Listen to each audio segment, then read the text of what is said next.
Folks in the hunting community may recognize this week's guest.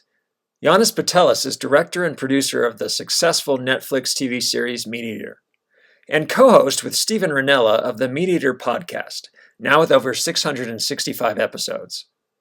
Janis is an accomplished hunter, guide, and chef of wild game.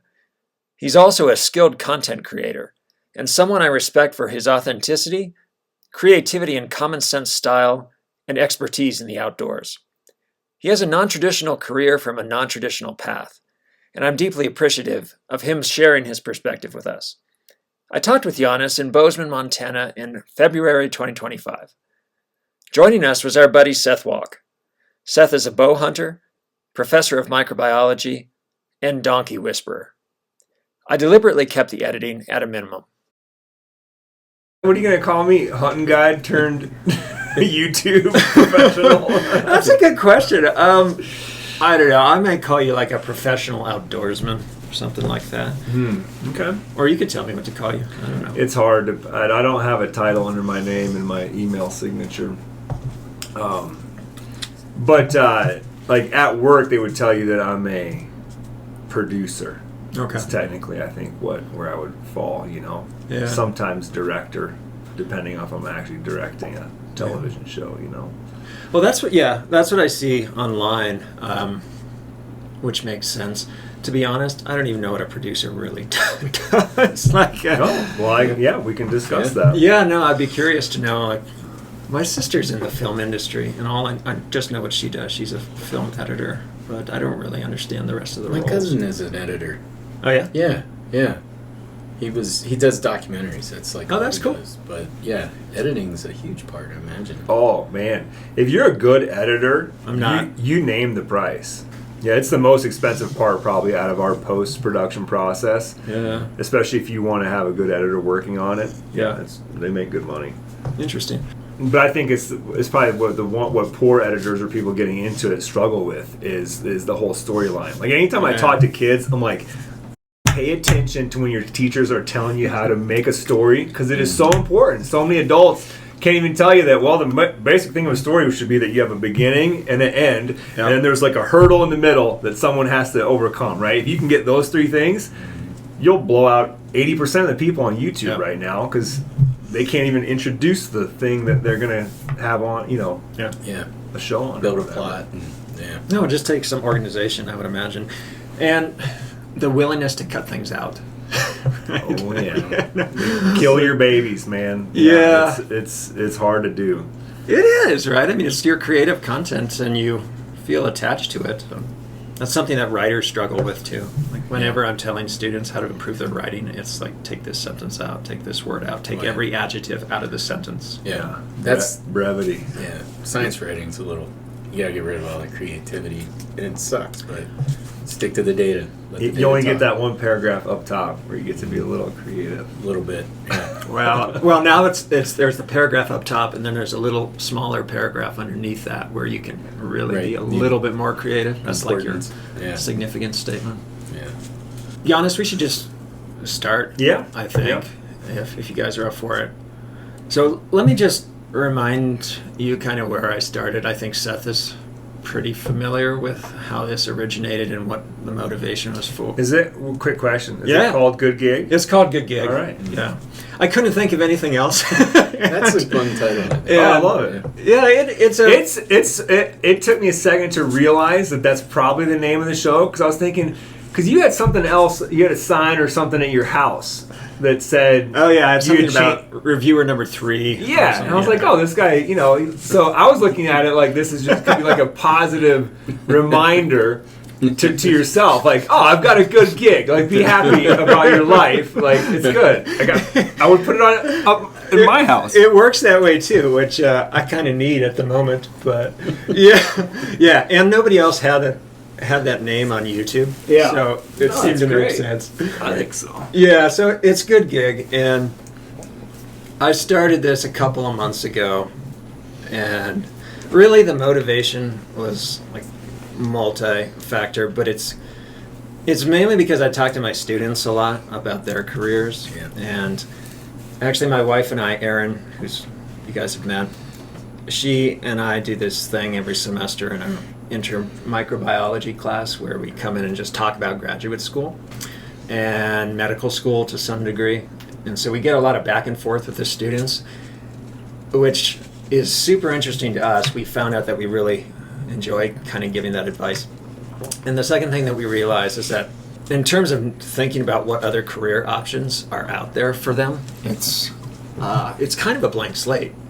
And it certainly was for me. And my motivation is to just like put some other options on the table for folks.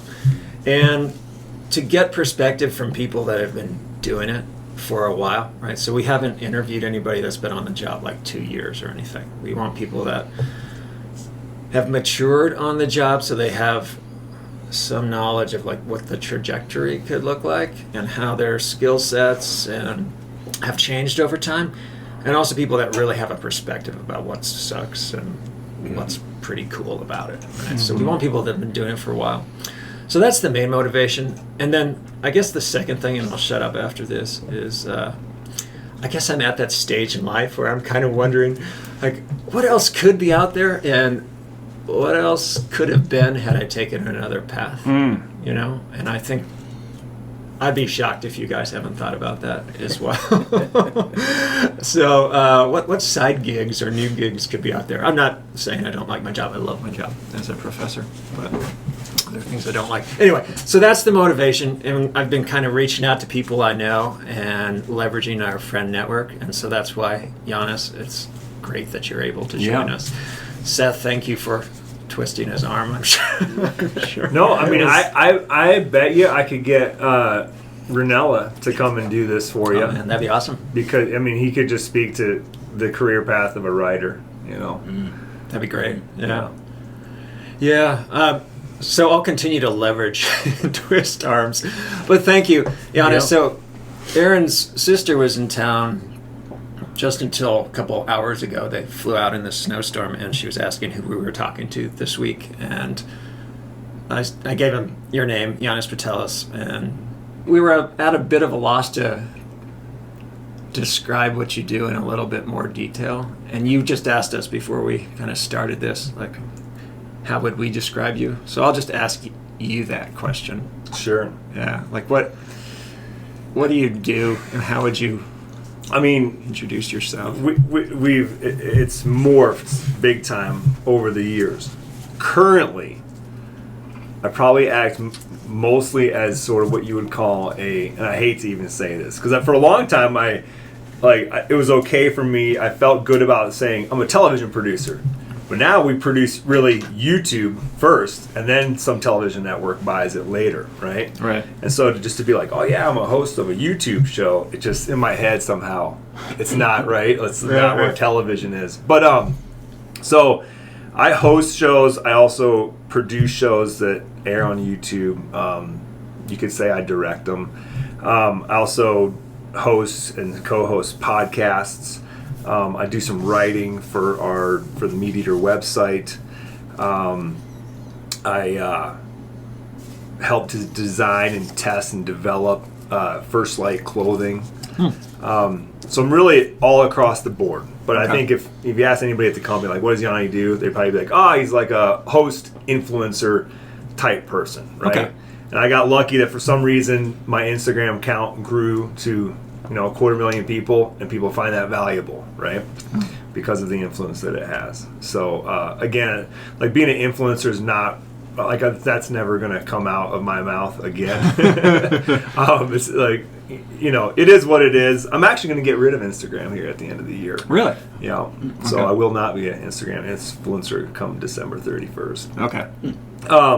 But yeah, what I like working on in my career and my job right now and that I'm probably most proud of, where I could say I have a body of work to show you, is starting with, seasons probably 3 through 6 or 7 of MeatEater.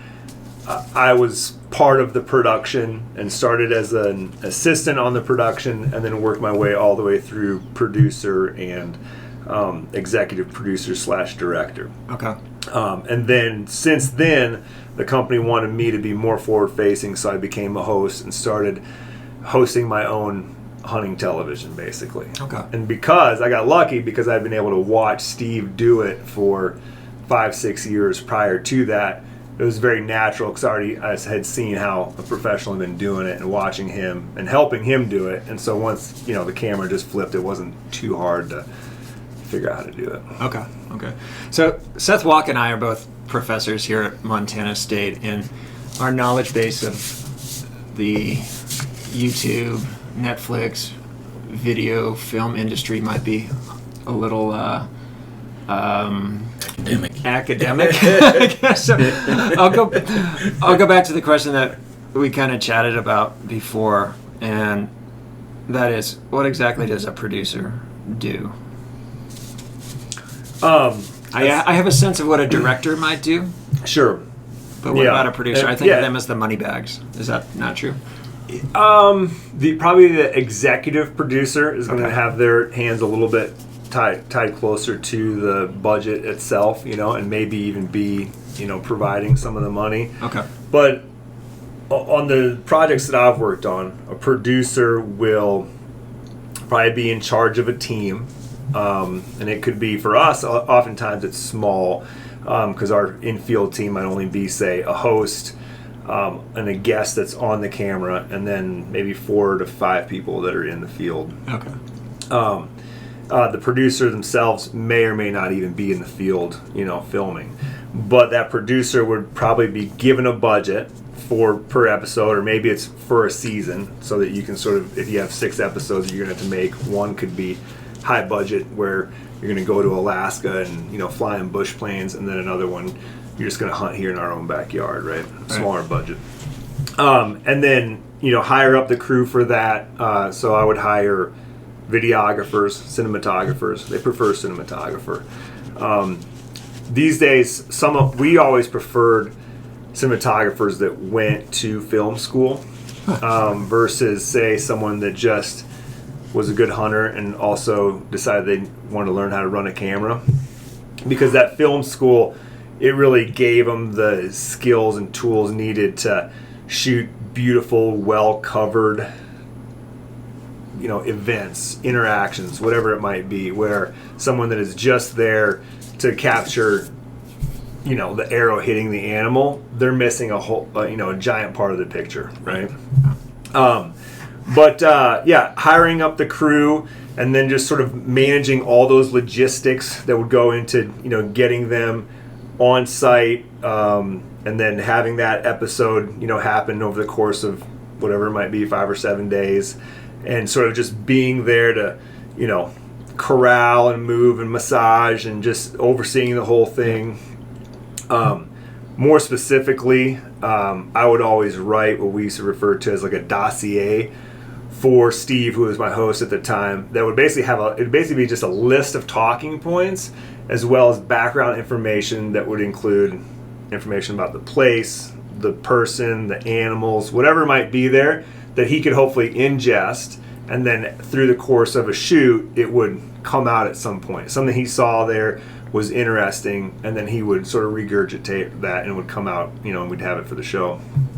While that's all going on, very important, and we're shooting non-scripted, what they would call verite documentary television. So in the moment, you're trying to capture everything, and you're hoping to capture it so that you don't have to say, "Hey Frank, that was a great line, but the camera wasn't running. Can you say that again?" Right? Okay.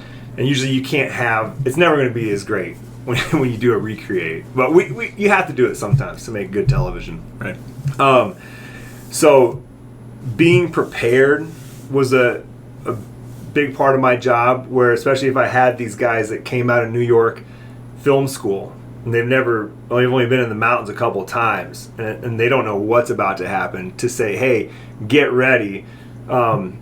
This is going to happen. Seth's going to unload all of his donkeys. You need to be covering that piece of it. Then we're going to set up some tents. Make sure you're ahead of us in capturing the tents getting set up." So just kind of making sure everybody's getting the coverage that they need. And then when stuff happens, taking good notes, because you talked about your sister being an editor. Like, she gets a string out, right, of all this footage that can be for us, sometimes we shot a shooting ratio of 100 to 1. So we'd shoot 100 minutes to get 1 minute of what we'd actually use. So when you're looking at days and days of footage, if you don't have good notes that go with that footage to say, hey, highlight here, this was a highlight, definitely get this conversation, and so on, they have a much harder job. And they're not going to produce the project or the product that you think is in your head. Yeah. They're not going to come to that same end product if you haven't given them that structure and that direction to go. So taking really good notes is important. And then working with the editors, and again, it depends on the team, the production company, but we would work with the editors to then give them those notes and then to work through the edit to come to a finished product. And we would usually do 3 rounds where you'd have a rough cut, you give notes, you'd have a second rough cut, you give notes, and usually by the time they give you a final cut, they're not expecting you to give any more major changes. Maybe a minor tweak here and there. I'm sorry, that's you. The editors are like doing the rough cut. You're giving notes, or yes. Who's in that room? Again, it depends on the production company and the team. But like for us, it would be the editor giving us a product, and then usually the host would weigh in, the producer would weigh in. Possibly an executive producer might be looking in from the top just to make sure things haven't gone completely haywire. But for the most part, it would just be 3 of us that would be, or 2 of us that would give the major notes back to the editor that we're working with. Okay. So I guess what I'm hearing is that you're a variety of different things. You're a manager of this outdoor experience, which requires you to wear a variety of different hats. So that, I guess what I mean by that is you have to have knowledge of how things are playing out on the landscape. You have to have some knowledge of the technical side of filming. And I'm also hearing that there's this creative element that comes in as well, right? And that is you kind of shaping the managed experience. And then finally, you're also a participant. So you're in the field a lot, which is awesome. And you're often the person in front of the camera too, right? So I guess of those 3 different roles, where do you see your origin? Where did you start, I guess? Which of those is closest to who you are? The whole MeatEater thing for me was it was a real culmination of sort of everything that I had done probably for the prior 15 to 20 years, because I came out of high school, pretty much then spent 5 years in professional kitchens, which at that point, you're like, all right, it was a job, I did it, I worked front of the house too. But when I left it, I never really thought that those skills would sort of come back to me, right? Because the MeatEater, the company, works in 4 verticals: hunting, fishing, conservation, and the cooking of wild foods, right? So after that, I became a hunting and fishing guide. Did that for 10 to 15 years. And then that's when I met Steven Ranella and sort of got into television production. So I really had no background other than I'd always carried a camera, always taken a lot of photos, and when my first shoot, I shot 300 or 400 stills, and then the director of photography on that shoot looked through my stills and goes, "Oh, you have an eye, you can frame things. We have a path for you," And so then they put a video camera in my hand. So I got to go through over the course of those 5 years, starting from a production assistant whose main job was just to carry things, right? Or make fires, or, move things around, or do whatever anybody needs getting done, to then, running a camera, to then starting, as an assistant producer and doing some of those logistical stuff. And then, eventually working into that producer role and then the director role. Okay. So you started as a participant and acquired these diverse skills. But it's funny that now it's like I can look back and pretty much anything that I've done as an adult, I can say, oh yeah, that applies to what I do now because I understand cooking very well. And when someone wants to build out a cooking scene, no matter what we're cooking, I have a very good idea of how the whole thing is going to lay out, right? As long as you've sort of explained what we're going to cook. And so then again, I can help the cinematographers make sure that, hey, this is a very important part of this dish because this is when he's going to light it on fire. Make sure the camera's rolling for that, right? So yeah, it's for me, it's been a course of walking through open doors and opportunities. You know, I've never really had like that goal of like, oh, I'm going to go do that. Even when I became a guide, I literally was spending too much time in a fly fishing shop. And the owner was like, hey, we like people like you. You think you could teach other people how to do this? Yeah. You know? And the same thing happened with guiding big game hunts. I just met the right guy, and we spent some time in the woods, and he goes, oh. Yeah. I mean, one thing that keeps coming back with these episodes is that it feels like successful people love what they do. And that comes from, like, you know, following your nose, but also like you have a passion for it.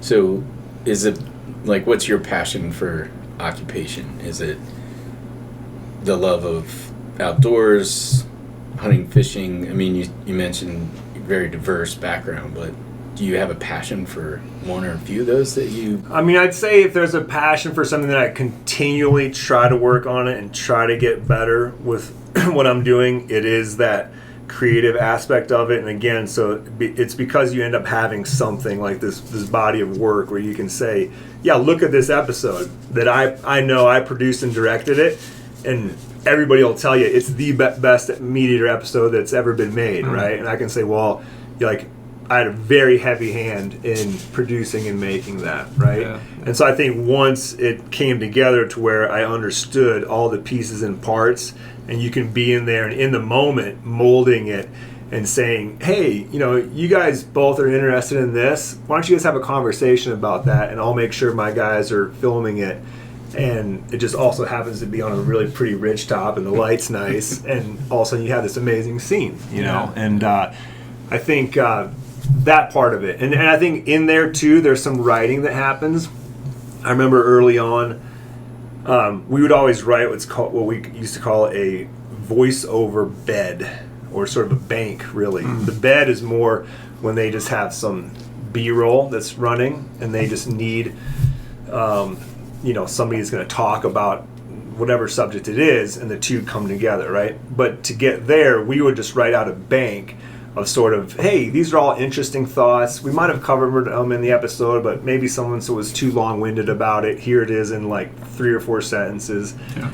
And any time that I would write anything that then would eventually make it in the final episode was a huge, huge win for me, because, you know, that's getting funneled through, you know, in my opinion, you know, the current day, the best outdoor writer that's living in Steven Ranella. And so if my words made it through his filter, and they're pretty much the same when he says them, that feels good. No, it's great, you know. And so, you know, that I have a passion for trying to, you know, do wordsmithing well.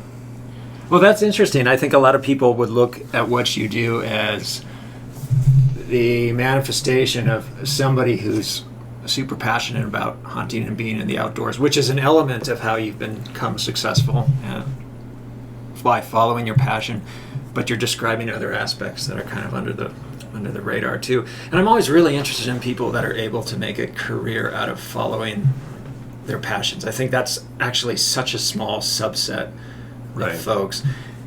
And to be honest, like when I was a kid, I had things that I was passionate about, and then I think I had things that I was interested in and considered maybe worthwhile as a career. And so those were two different things, right? So I played football. I liked football a lot.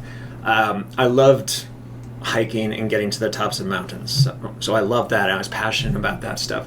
And then I kind of liked biology and science. But I partitioned those two kind of sets of interest into two very different categories. One was realistically something I could pursue as a career, and everything else was like, I love it, but I don't see a way forward with it, right? And I think times have kind of changed, right? So I'm always impressed by people who have like latched on to this stuff that 20, 30 years ago somebody would have said, no, you can't go after that. Right. And I think part of that is just the democratization of content creation. People can craft who they want to be to some degree, and as long as they work, well, not as long, there's a lot of things that have to happen. There's luck, but hard work and skill come into it as well. Sure.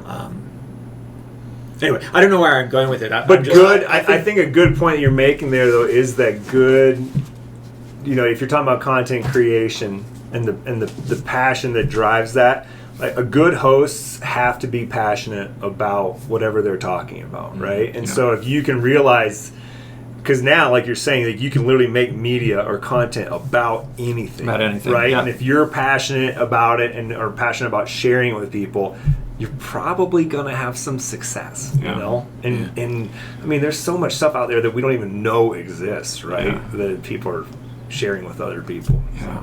So how much of it do you think is the person telling the story versus the story itself? Because I guess where I'm going with this is there are some people that talk about something that I know nothing about and I don't really care about, but I find it interesting to hear them talk about it because they're so engaged and they can talk about it well and they can put themselves into the experience. And I think I see that a lot on YouTube, where I end up watching something that I don't really care about in terms of content, but I like to hear this story and I like to hear the words coming out of this person's mouth. Like, how important do you think it is that there's a certain individual telling a story? Hugely. I'd say now, because working as, say, my role as an executive producer, a lot of it is to find new talent. Mm. And that's by far probably, I think, the hardest thing to do. Not everybody can just look at a camera and turn it on and put it out there in a brief, exciting, contextualize it and make it interesting. It's just not a thing that not everybody's born with it, for sure, and not a lot of people have taken the time to work into that skill, right? So I think it's huge, because there's a ton of great stories out there, but if whoever's telling it is boring, then I don't think it's going to go anywhere.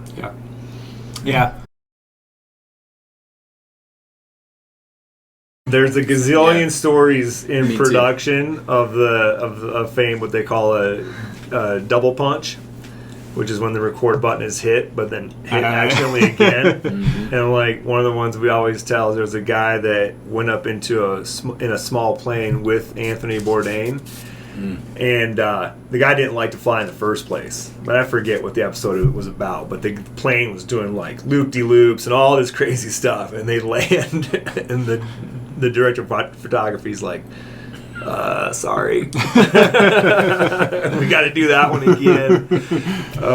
But anyway. Yeah, I'm sure that happens all the time. We've got two cameras going, so hopefully we're safe on at least one of them. Yeah.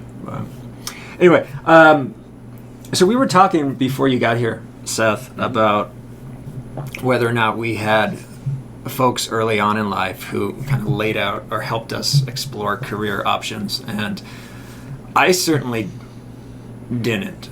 I had two very supportive parents. They would have supported me in whatever direction I wanted to go, but they really never talked to me about career choices or career options, and so I think I didn't end up thinking about things in any depth. Right? I had weird career ideas. I think at one point I wanted to be a Secret Service agent, and I thought about that for about a week, and then the Coast Guard Academy popped up for a little while, but it was nobody feeding me like practical guidance and logical guidance. Do you guys remember when you were teenagers or in college, did you ever have a time where you sat down and thought about what you wanted to be and what options you could be exploring and how to do that? My dad was incredibly goal-oriented. He was a director of vocational education school, so he did education. And gotta have a goal. What are you gonna be? And so he was a machinist by training. My grandfather, his dad, fixed cars, so I was gonna be an engineer. Yeah. I was like, yep, that makes sense. I wasn't bad in math. And I got to college and hit that second semester of physics. I was like, this is not for me. And I had a passion for biology. Yeah. And I was like, that's what I'm gonna do. Didn't know how I was gonna make it. Right. But I had a great undergrad mentor that said, first thing you need to do is figure out what you want to do, what you love, second thing is figure out how to get paid for it. And that was very good advice, and advice that I try to give my son. But I don't know, what about your background, like parents? No, everybody has their own story and their own. Seemed like you were kind of a free spirit there for like out of college. Yeah, I have no college education. I mean, I've taken a few classes over the years, but I'm a very compared to everybody else in this room, very undereducated. Basically, I have a GED and maybe another 20 college credits. But I will say that the couple classes that I've taken have been around writing, which have helped me in my current job. And I took a public speaking class because I had a fishing client who had this great story about how they were in some trade meeting. The dude sold printers to restaurants, very successful gentleman, and they wanted them to give like a on-the-fly presentation. And my client was like, I don't do that kind of stuff. Well, this young fellow that was with him, I don't even know if he had a public speaking background, but he had an arts background, like theater. Yeah. And he's like, oh, I got this, no problem. Stands up and just knocks out like a 5-minute presentation. He's like, that guy got a raise, and he's been with me ever since, right? Like, that's who I want. And I was like, oh, I could probably use public speaking in my days at some point. So I went and took a class. And so, here I am now. The middle school calls and says, hey, can you come down and talk about, making television? And it pays off to have because nobody likes to do public speaking, right? But you take one class and you kind of learn a few of the tricks and trades, to make it a little bit easier on yourself, right? That's brilliant. I mean, I completely feel the same way, and I tell my students that as well. Like, if you can put a little bit of time into making sure that you can communicate clearly and concisely, and I'm not so good at the latter, but usually I can communicate clearly, that it goes so far, because so much of what you do in not in any profession, but many professions are about communicating what you're doing to somebody else, right? Whether it's upper management or it's outside public. It's just so important to be able to not only have thoughts, but give them to somebody else. Yeah. I think it really pays off. Yeah. But back to my sort of upbringing guidance. I think that my mother was a writer and had, I think, aspirations of being a journalist. She ended up doing a whole career in human resources, and at a company where that job was not easy. So now I have a lot of respect for what she did, but at the time, it definitely wasn't like, I didn't even really understand human resources, right, when you're in high school. And I think my dad, he came up in the trades and ended up starting his own home inspection business. And so when I would have, if there was minimal discussions with him about this kind of stuff, it was like, well, carpenter, electrician, plumber, right? Like, pick one of those, you'll be pretty good. I just kind of luckily, maybe a little bit of free spirit, ended up moving out west, and like I said, spent 5 years in the kitchen, and it went on from there. But I had, up until the day that I met Steven Rinella in person, I had no clue that television production existed, right? And that there was jobs available in it, and good paying jobs, right? Yeah. And all of a sudden, there was an opportunity, and so I, Do you meet many people in the industry with similar backgrounds, or is everybody sort of different? Well, common theme. When you say industry, it's hard. Like, are you asking about television production, or are you asking about the hunting media, or even just the general hunting industry? In the niche that you guys are in, which is certainly the hunting industry. Mm-hmm. I know there's a lot of content out there, a lot of different shows, but wonder, like, some of the more successful ones there, do they have similar backgrounds, do you think, or do they come at it from a different angle? Because I know Steve's work is definitely, I think, from a different angle, which makes it unique and sets it apart. But. Yeah, he was, way before he became a television host, he was a writer, and he still is a writer. And the company that I used to work for, 0.0 Productions, that was sort of like part of their formula, was when they were looking for good hosts, those hosts had to be writers as well, because they felt very strongly that the VO that will be part of the episode and just the written word was an integral part of making the kind of quality TV that they like to make. And so they sought that out. Yeah. But yeah, it's hard. I mean, it's so varied. Yeah. Because I think in general, it's people that love to hunt and are trying to figure out a way to be in the hunting industry, get into the hunting industry. And these days, a great way to do that is to make hunting media, you know. And so whether it's podcasts or, video production, they're probably not going to film school to take that route, right? They're going to learn on their own. And that's one thing that's happened with YouTube is that sort of the, and I'm not trying to deface anybody here or their product, but the sort of the overall quality of production is much less in the greater work of YouTube compared to just the greater work of television, Sure. and network television, right? The budgets were way bigger, and again, schooled people that went and did all these things to work on projects like that, where now YouTube is just very, homegrown, grassroots, there's really no rules, right? Yeah. As long as you can get it out there. And some people, make what they call slow TV, where it's literally just one frame. And there's a guy that moves a wood pile from one side of the frame to the other side of the frame, and it takes him. And the video's an hour long because that's how long it took him to do that job. And somehow there's thousands, tens of thousands of people, maybe hundreds of thousands of people watching this slow TV. Yeah. So there's no production value there, right? Yeah.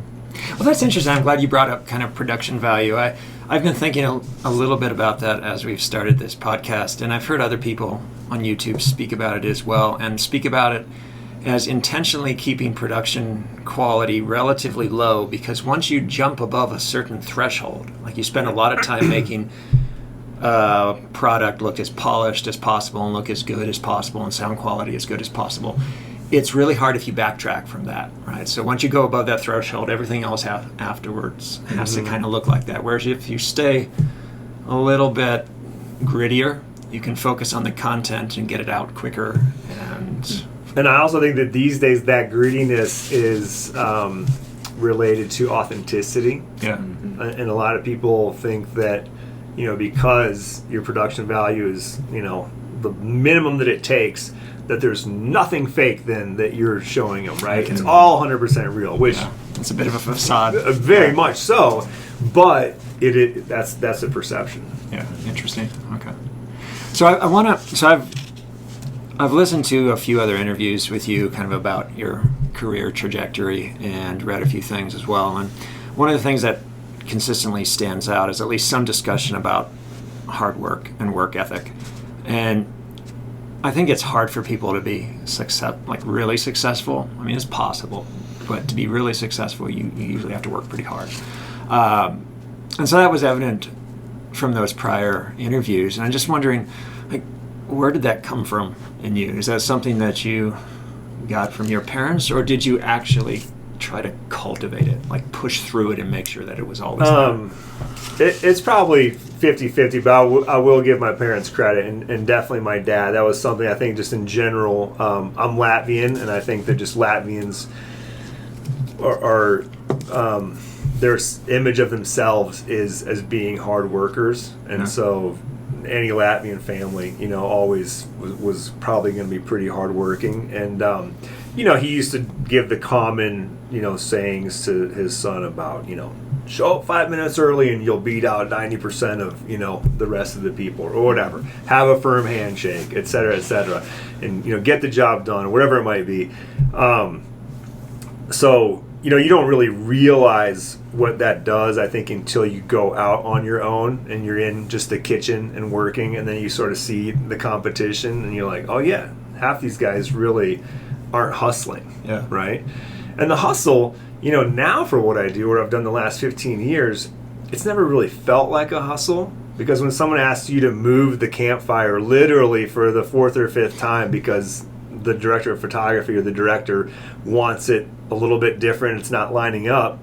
And if you're like, I love making fires, like that's no sweat off my back, right? It's easy to work hard in those situations when, you have a passion for being there, right? You're not being asked to just, build another deck and screw another 1,000 screws into wood, right? Yeah. I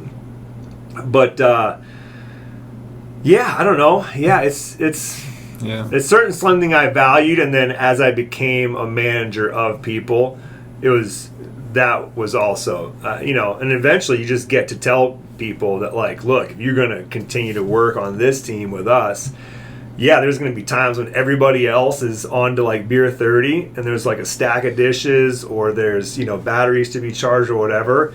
And that's going to be your job for some time, right? Mm-hmm. And that's what I think, the hard work ethic, you're just like, no big deal. Yeah. I'll go knock it all out. Yeah.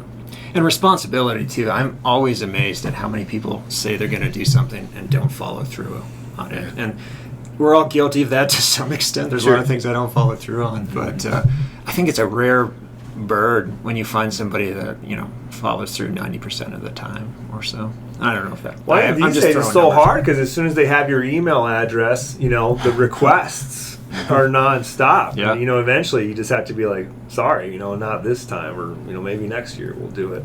Yeah. I travel a lot for work now, and last year was over 100 days gone. And this year I'm already at 75 that are planned out between now and December 31st. And I'm doing my best to just, whenever another thing comes in, just flat no. Yeah. Unless you want to figure out how we're going to take away a different trip, then I'm just saying no.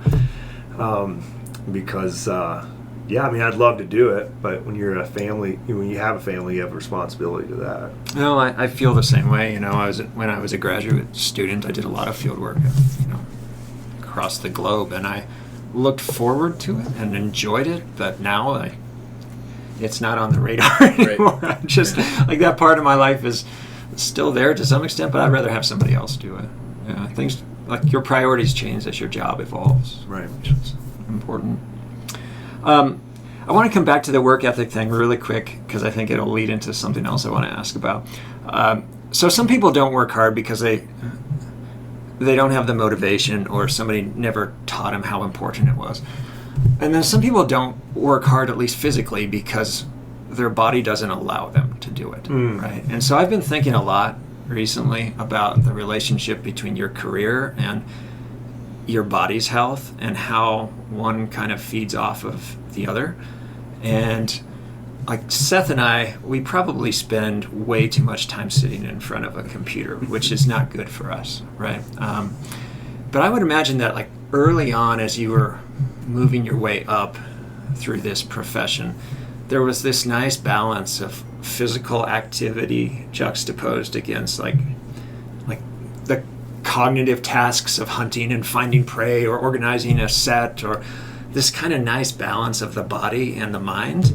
And I'm just kind of wondering if you've ever thought about like how important it is to keep your body healthy to be successful in your career. Oh yeah, a lot, and knowing too that our shoots can be very physical, and there's certain cinematographers that I might not hire because they don't have the physical capabilities to keep up. And because again, when you're shooting stuff, when you're trying to capture it literally in the moment and do a true documentary, again, you're not going to wait. When someone has an idea in their head and they want to speak it, you can't wait for the guy that's lagging 2 minutes behind to get there to then film it, because it's different. It's lost its energy, right? Yeah. And no matter how many hiking shots you shoot, it's going to be the one on top of the mountain in the sunset that the editor's going to always use, right? The one down in the brush, when you're like, this is the real version of this. Like, they don't care. It's just leaves smacking the lens, right? Yeah. Maybe some boots walking. So, you have to be physically able to be not only up on top of the mountain with the characters, the subjects, but you might have to be ahead of them by 100 yards to really get that right shot, if they're going to be walking towards the lens. So, physical... and again, it's not something I thought about much, I don't think, in my 30s as I was starting it out. I mean, obviously, it was a reason I got the job, because they were like, oh, this guy can carry an 80-pound pack and still get out of the way of the camera when he needs to, or late in the day be working hard. But as I've gotten older, I've definitely realized that it pays big dividends to stay in shape so you can do that kind of stuff and perform well at your job. Yeah. Do you think? Go ahead, Seth. Well, I just wanted to riff on that. Do you see any kind of horizon on that? Like because I know what we did last fall. There's a sunset period on those mountains for anyone. Sure. But well, the nice thing about being in front of the camera and the host is that you set the pace. Right.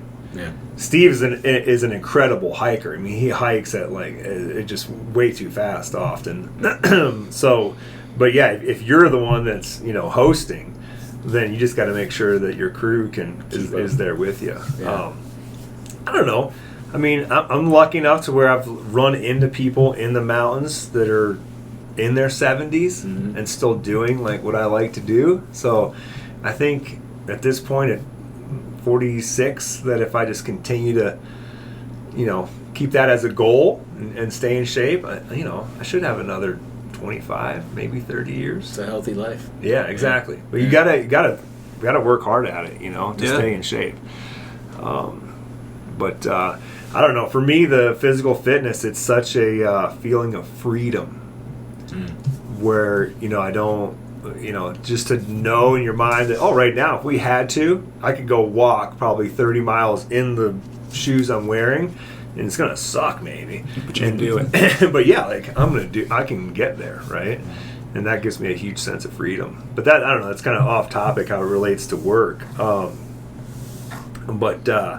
I don't know. I feel like too, when you're in front of the camera, it's hard to escape the vanity, right? Yeah. That comes with it, right? So no one wants to look like a fat slob on camera, right? Unless you just have this immense, self-confidence that you can bear through that. But I think for the most people are going to want to, look good on camera. Yeah.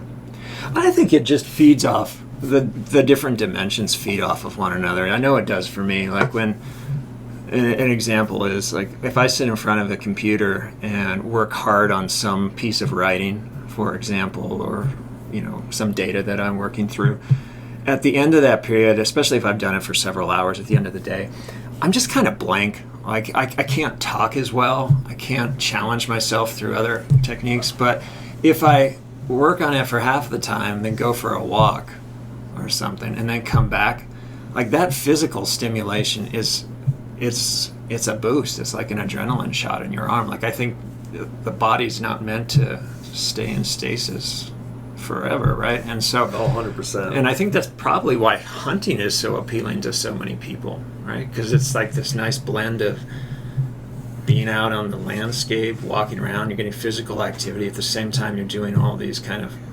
cognitive tasks. You're looking for things, you're thinking about your gear, and then you're also interacting socially with, well, not all the time, but usually with somebody else. Right? No, it can be very mentally taxing and challenging. Yeah. Do you feel like this production has made you a better hunter? I've gotten to probably hunt more. Yeah. But I can tell you that when you're hunting in a group of 6, right, it's just you're working. It's just a whole different ball of wax almost, right? Just your impact and your imprint on the landscape and everything going on around you is just so much more. Rarely, if there's 1 or 2 people sitting in the woods quietly talking, you might have a bear that doesn't hear you and walks by you at 30 yards and you have this great wildlife encounter. When there's 6 people, it's just the odds go way down of those encounters. We're just louder and just smell more.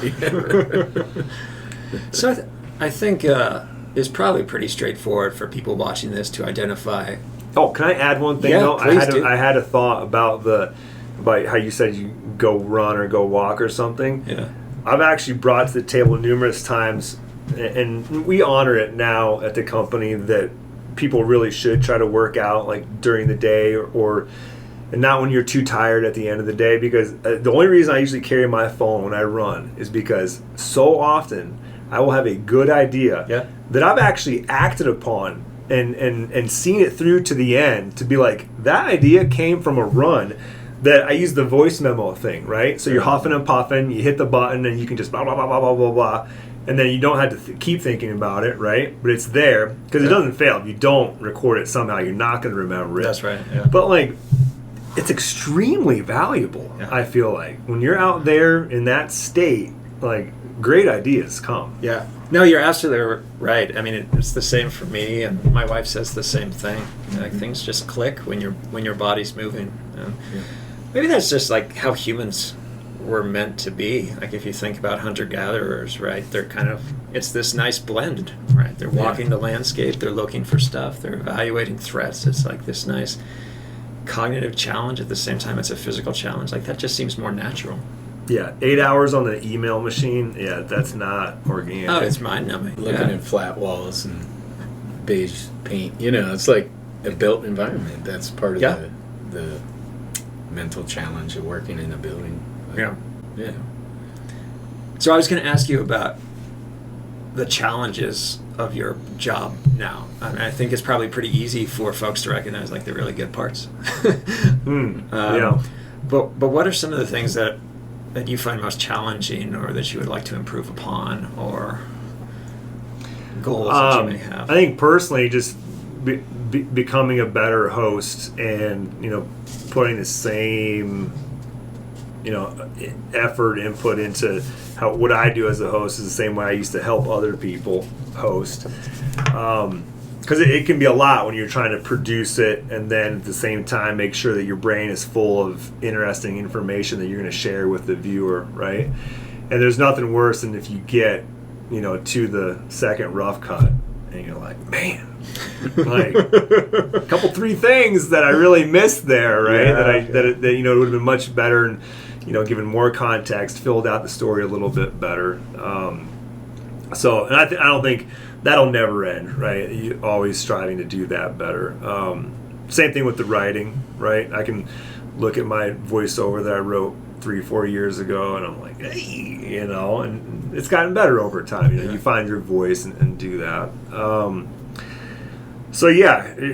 again on YouTube, it's weird because like the basic way that a lot of times you get rated, you rate yourself, is how many views does it have?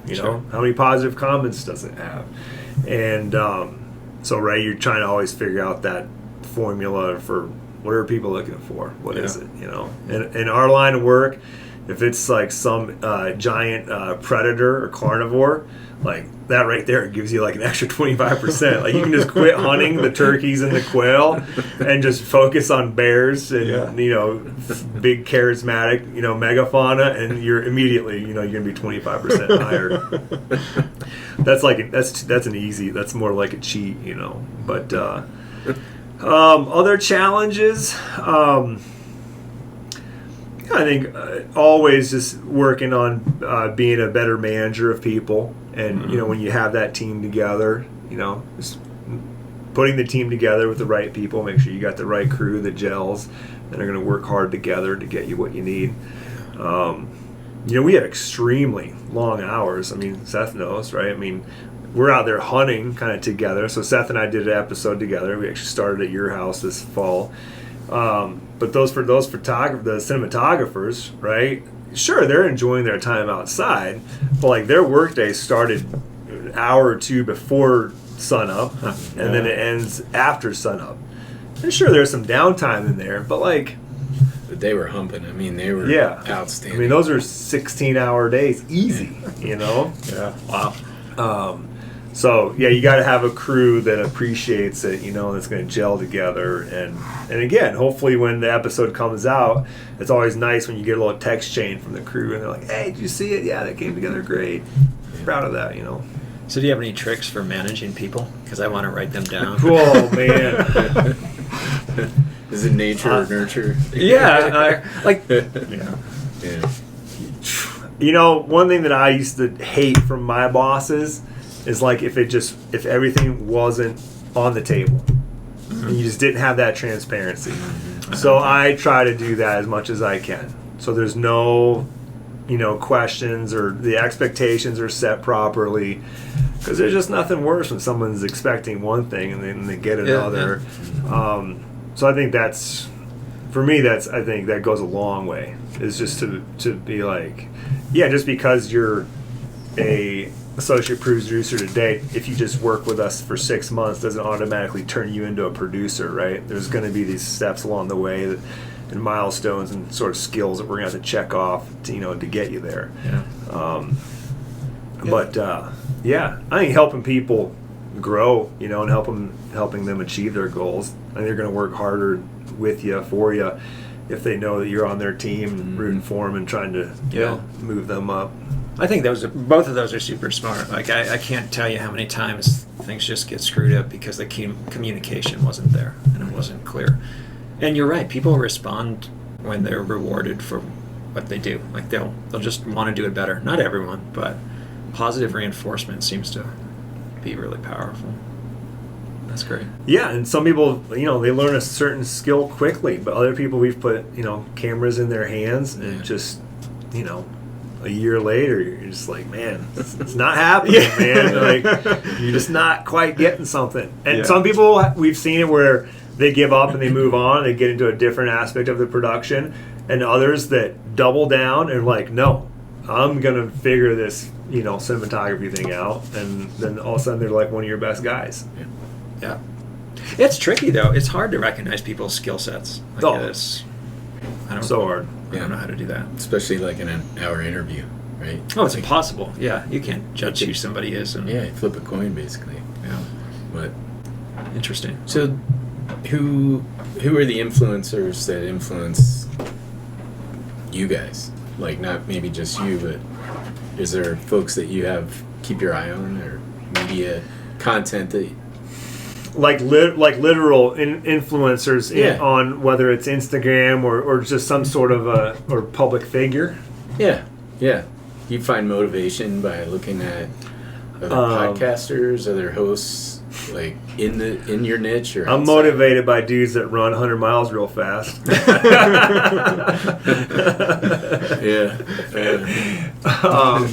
Even though I won't ever run, a 5-minute mile in zone 2, it's very motivating that they can do it.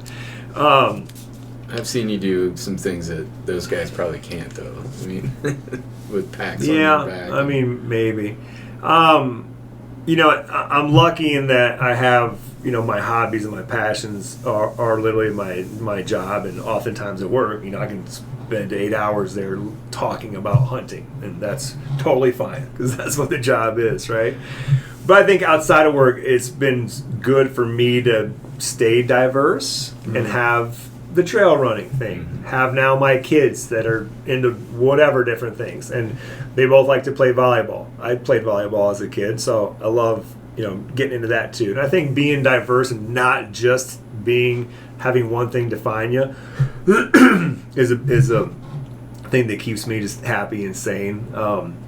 Earlier we were talking about like what else is out there. What else could you do? Like right now, I've fallen into this path of managing these 50 acres of hardwoods that my dad and I own in Wisconsin, and we're doing cutting and all this wildlife management. I'm learning about all these forestry techniques and all this different stuff that's going on.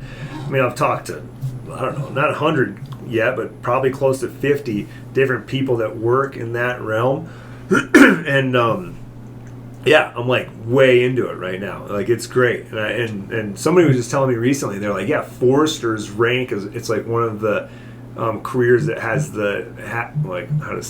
just the happiest people. Satisfaction. Just like people that are foresters that again are walking around the woods outside all the time, like pretty happy people, right? Yeah.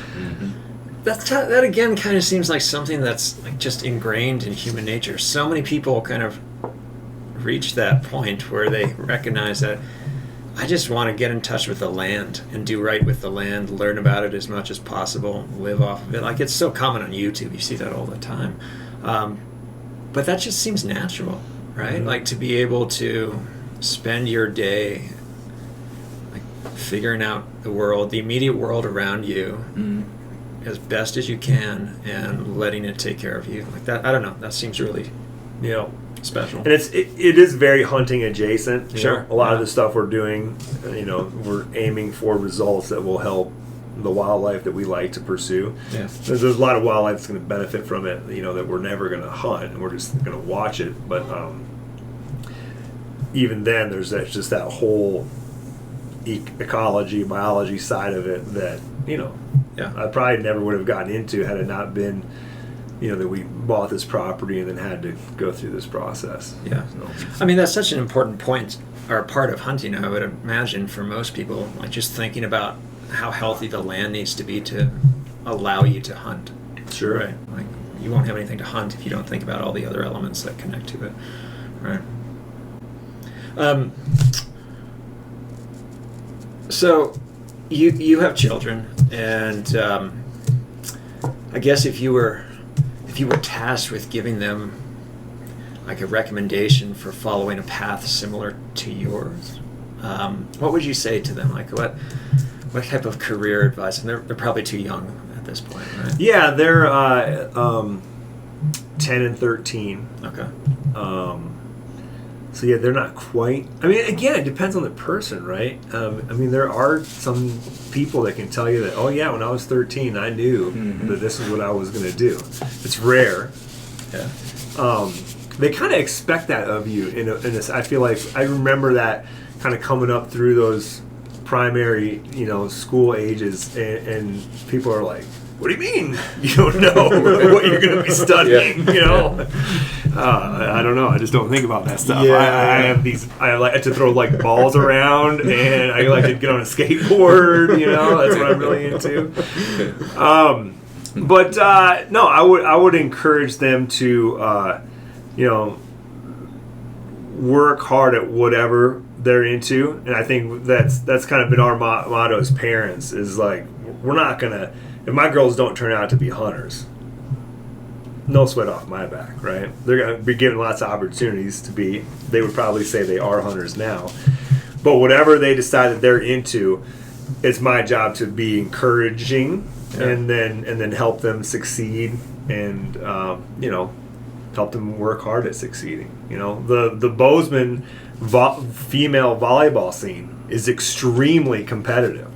If you aren't busting your tail playing club volleyball for 3-4 years before you get to high school, you don't have a chance of making it on that high school team, right? And so we have conversations about that. It's like, if that's your goal, it's going to take a lot of hard work. What are you going to do to get there? But as far as a career, like really looking towards a career, man, I'm a believer that they have a lot of time. Oh, they do. Still. Yeah. And again, know that whatever you're doing in the moment, it's probably gonna you're gonna fall back on that somehow, some way. So do it well, learn as much as you can about that thing. I've been in high school, I washed cars and detailed cars at a car dealership, and I got to see how those salesmen worked and who those salesmen were as people, and life lessons, right? And so it just pays, always be paying attention, always work hard, and know that whatever you're doing, even though it doesn't seem like it's going to, in the end, help you reach that goal or become whatever you're going to become, it will. Yeah. No doubt about it. Yeah, my wife always reminds me, she's brilliant, by the way, that, even negative experiences are positive experiences if you think about them as growth opportunities, right? Sure. And that's kind of what you do throughout life. The Stoics are always saying that, right? Like, the struggle is the way, or something along those lines. Yeah. It's you got to play some mind tricks to get you there. But you can't be afraid to fail. No, not at all. Yeah.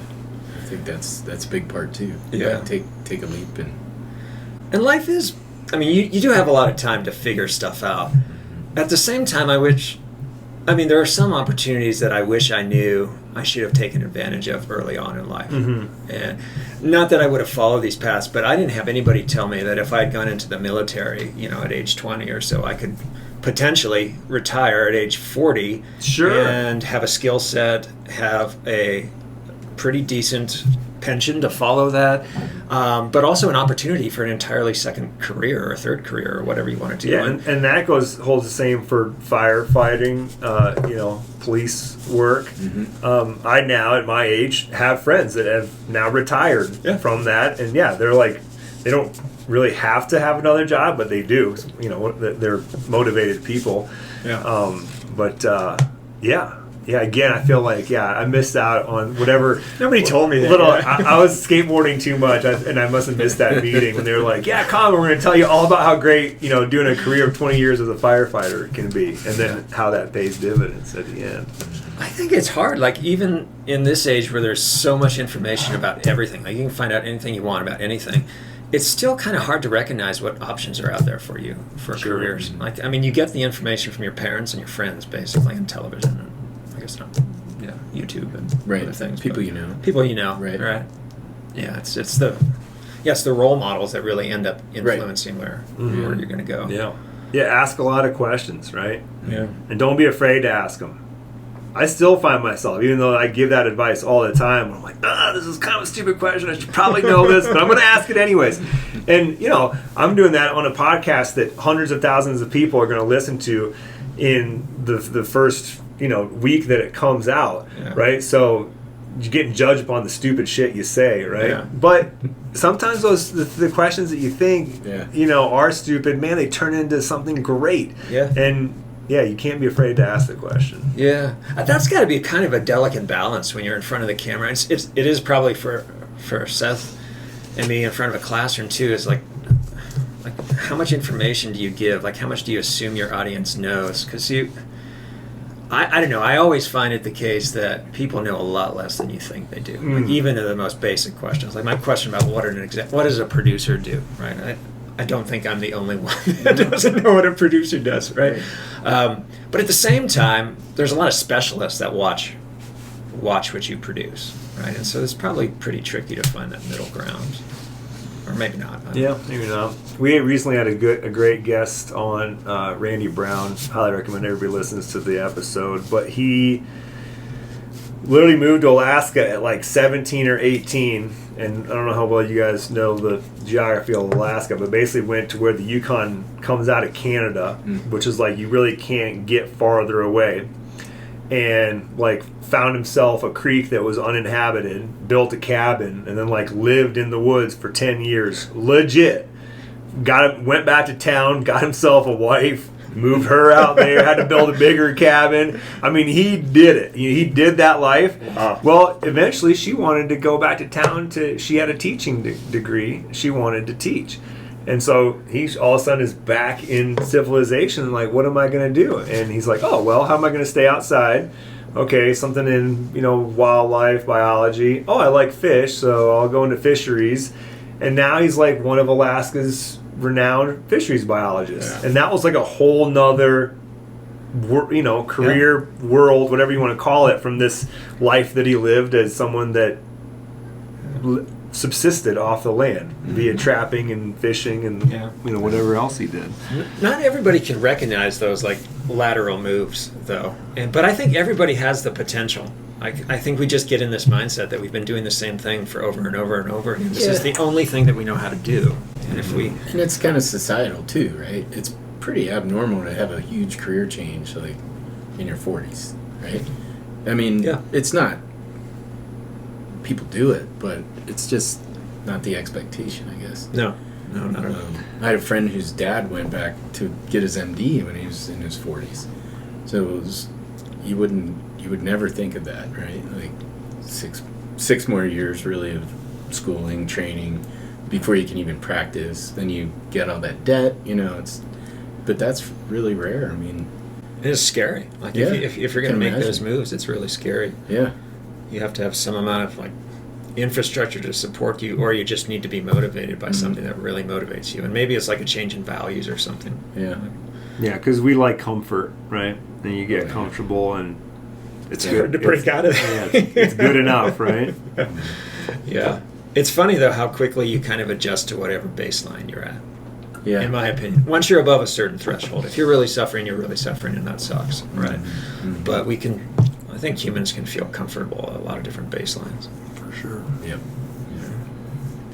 So, Janis, this was great. I don't know if we covered everything that we wanted to cover, but I thought this was a really fun conversation. Yeah, well, I hope that, I think it's a great project that you're doing because, again, I mean, we're going right back to what we were just talking about where there's a lot of kids out there that just don't have, whether it's the mentor or the parents or whatever, that's like, hey, did you ever think about this? Yeah. So, hopefully there's people out there that'll benefit from listening to people doing different things. I'm sure. That's my hope. And I hope it's not just kids, too. Yeah. I think a lot of people recalculate throughout life. I'm doing a little bit of that right now. But anyway, thank you again. Yeah, you're welcome. Appreciate that. Yeah. Thanks. So, such a nice favor for you to join us. I have something for you. As, thank you. Yeah, a token gift.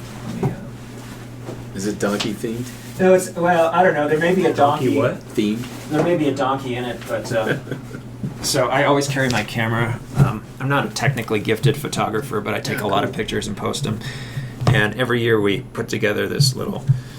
Well, my wife does it. My wife puts together this composition book of just highlights, photo highlights, and we give it to family and friends. And It's gorgeous. I don't know.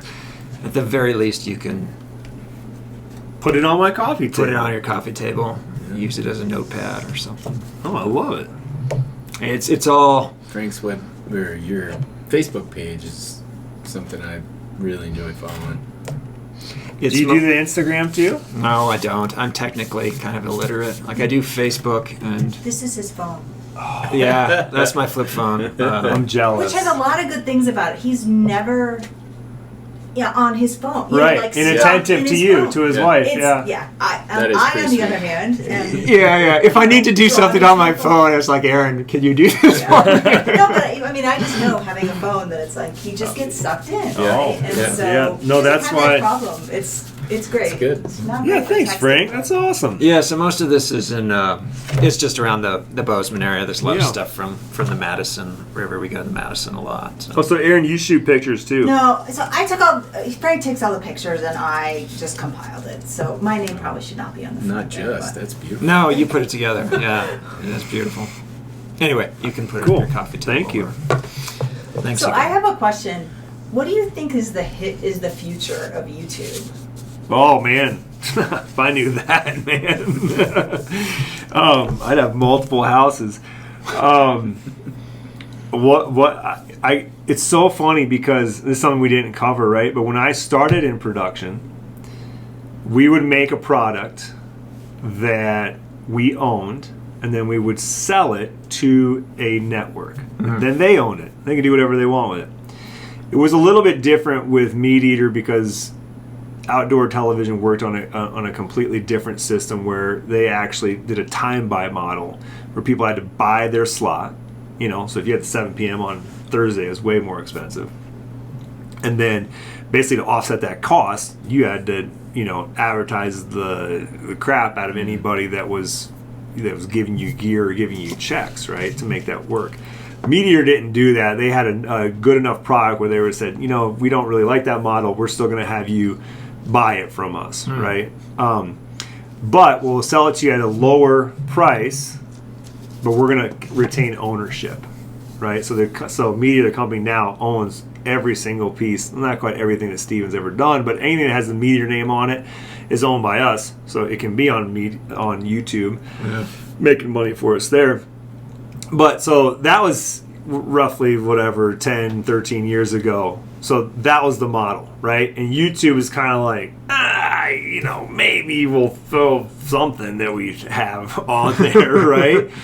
Now it's completely reversed where our primary channel is going to be YouTube. That's where everything is released. Yeah. And then the networks actually pay roughly the same amount of money for a second window release. And so like a year after it's been on the internet for free, a network will buy it to then show it on their channels. Yeah, so it's completely reversed.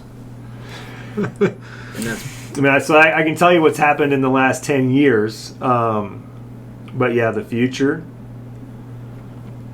it's hard to say. I don't know. In a way, I'm sad because I feel like it's not necessarily good for all of humanity, just to have all that content there to suck you in. Because not everybody's like us. It's like, we need to go outside today. It's good for us, right? Yeah. They're just like, oh no, I finished my 8 hours of crappy work. Now I'm gonna go home and spend 6 hours on YouTube and go to sleep and then do it again. I think it's an incredibly useful learning tool, though. Like, there's so many things that you can learn just by watching a YouTube video. It's amazing. I 100% agree with that. Yeah. There's some real value there. But Yeah. if you figure it out, you can let. Yeah, I mean, I'm just worried, people who make their living on YouTube, will they be able to do that forever? Because I feel like, I don't know if that's... Yeah, if there's... I mean, we all know the saying that, change is the only constant, and that's certainly true in media production, because it's the same thing with podcasts. Like, I can still remember when someone's like, yeah, you ever heard about that dude that's like in his basement smoking a bunch of weed, and then they just talk on the mics, and it's like goes out for free. They're talking about Joe Rogan, right? And I mean, that guy influenced the presidential election this year, right? Yeah. But when Steve was invited the first time to go on to Rogan, all of us were like, really? Like, is that worthwhile? And then we're like, oh no, we should have one. Yeah. And then here we are. We're like, for our company as a whole, podcasts are they probably as a whole they generate more revenue than our video content. Yeah, I mean, it can't cost too much to produce them. Right? So, Nothing. You just have to have good ideas and good hosts. Yeah, and good editors, I guess. Well, I guess you don't edit a podcast. You do. Yeah. You do. It's a little bit less, and again, depending. There's some. Like This American Life. I don't know if you ever listened to that, right? But I mean, they do a real quality soundscape that comes along with that story. And we do some of that in a couple of our shows, but, the creaking and slamming of the screen door as you enter someone's house to talk to the granny in there about, whatever, life 100 years ago, like, that brings you right to that place, right? Yeah, You're in that story just to get that little piece of sound. Yeah. The sound is beautiful. It's amazing. Yeah. But future of YouTube, I don't know. I do not know. But it'll be something different. That's for sure.